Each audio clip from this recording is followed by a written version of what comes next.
गोकुल नाम का एक छोटा और हरा भरा सुंदर सा गांव था। उस गांव में एक नदी थी। उस नदी के किनारे दो भाई रहते थे। उनके पिता गुजर चुके थे, लेकिन उनकी माँ जीवित थी। वो भी बीमार रहती थी। राम और श्याम अपनी बूढ़ी माँ के साथ रहते थे।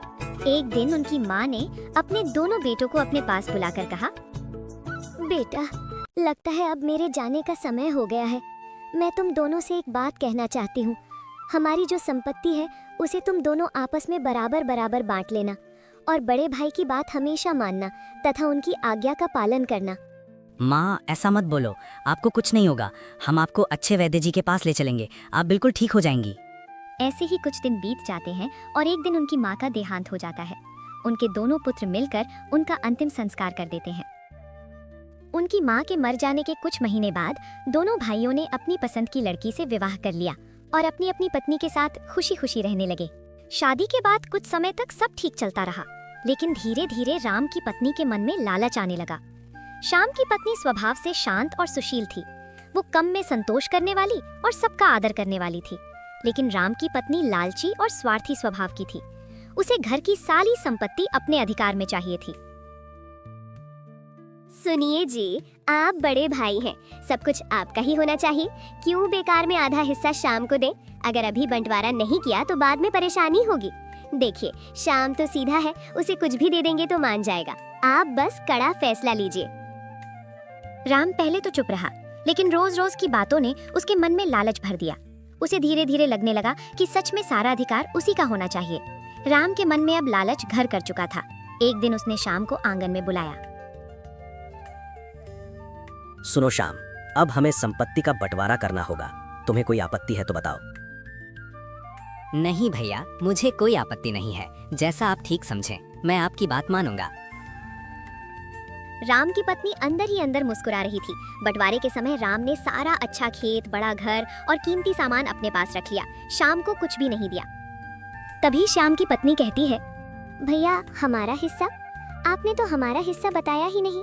कौन सा हिस्सा? कैसा हिस्सा? तुम लोगों का यहाँ कोई हिस्सा नहीं है। ये घर अब हमारा है। तुम दोनों यहाँ से चले जाओ। राम चुप खड़ा रहा। उसने अपनी पत्नी की बात का विरोध नहीं किया। श्याम को माँ की अंतिम सीख याद आ गई, बड़े भाई की बात हमेशा मानना। आंगन में बंधी वही गाय खड़ी थी जो उनकी माँ को सबसे ज्यादा प्यारी थी। माँ रोज उसे अपने हाथों से चारा खिलाती थी। ठीक है भैया, हमें हिस्से में कुछ नहीं चाहिए, आप सब रख लीजिए। लेकिन माँ की जो सबसे प्यारी गाय थी वो हमें दे दीजिए। हमें लगेगा कि माँ का आशीर्वाद हमारे साथ है। राम कुछ क्षण चुप रहा, फिर बोला, ठीक है, तुम वो गाय ले जा सकते हो। राम की पत्नी को ये बात पसंद नहीं आई, लेकिन राम ने हाँ कर दी। श्याम अपनी गाय और अपनी पत्नी के साथ उस घर से निकल जाता है। श्याम के पास न धन था और न ही रहने का कोई ठिकाना। उसके पास अगर कुछ था तो वो थी उसकी गाय और उसकी माँ की याद। घर से निकलने के बाद श्याम अपनी पत्नी और गाय के साथ आगे बढ़ता रहा। रास्ता लंबा था और मन भारी। वे चलते चलते एक घने और सुंदर जंगल में पहुंच गए।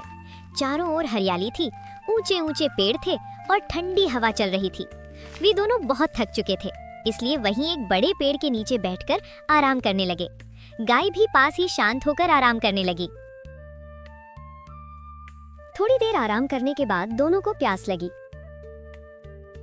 भाग्यवान, बहुत प्यास लगी है, चलो कहीं पानी ढूंढते हैं।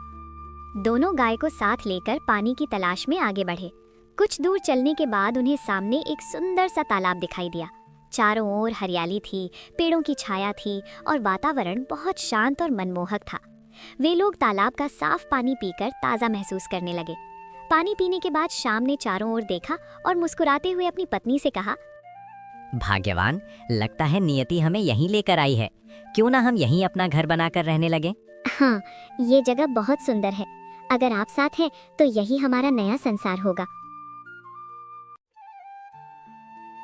दोनों ने तय कर लिया और वहीं तालाब के पास अपना घर बनाकर रहने लगे। जगह शांत थी और वातावरण बहुत सुंदर।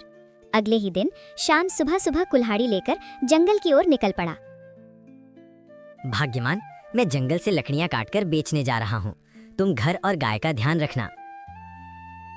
आप चिंता मत कीजिए, मैं सब संभाल लूंगी।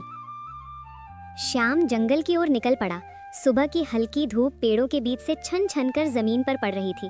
हवा में ठंडक थी और पक्षियों की चहचहाहट पूरे जंगल में गूंज रही थी।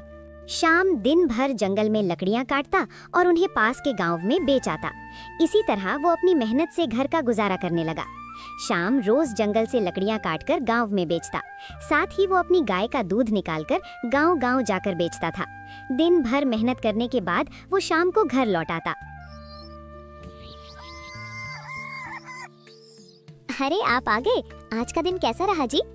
भगवान की कृपा है भाग्यवान, आज लकड़ियां भी बिक गईं और दूध भी। धीरे धीरे उनका गुजारा चलने लगा। हालांकि बहुत मेहनत के बाद भी उन्हें बस 2 वक्त की रोटी ही मिल पाती थी, लेकिन दोनों संतोष से रहते थे।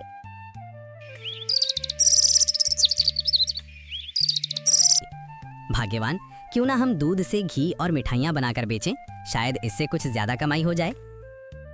ये तो बहुत अच्छा विचार है, मैं कल से ही कोशिश करती हूँ। अगले दिन से शाम की पत्नी दूध से घी और मिठाइयाँ बनाने लगी और शाम उन्हें गांव में बेचने लगा। धीरे धीरे लोगों को उनका शुद्ध घी और स्वादिष्ट मिठाइयाँ बहुत पसंद आने लगी। उनकी मेहनत रंग लाने लगी और समय के साथ उनकी हालत सुधरने लगी। गांव के लोग दूर दूर से शाम के यहाँ का घी और मिठाई खरीदने आने लगे। अरे पता है, शाम का घी और मिठाई सबसे शुद्ध और स्वादिष्ट है। हाँ भाई, तभी तो दूर दूर से लोग शाम का घी और मिठाई लेने आते हैं। श्याम दिन रात मेहनत करता रहा। उसकी पत्नी भी पूरी लगन से उसका साथ देती थी। धीरे धीरे उनकी कमाई बढ़ने लगी। 1 गाय से 2 गाय हो गई, फिर 4। समय बीतने के साथ उनके घर में सुख समृद्धि आने लगी। देखिए, आपकी मेहनत रंग ला रही है। जी देखिएगा, हमारा समय बहुत जल्द ही बदल जाएगा। ये सब भगवान की कृपा और माँ के आशीर्वाद का फल है। भाग्यवान। समय बीतता गया। शाम अब अमीर और सम्मानित व्यक्ति बन चुका था। उसके पास बड़ा घर, बहुत सारी गायें और अच्छा कारोबार था। गांव में हर कोई उसका सम्मान करता था।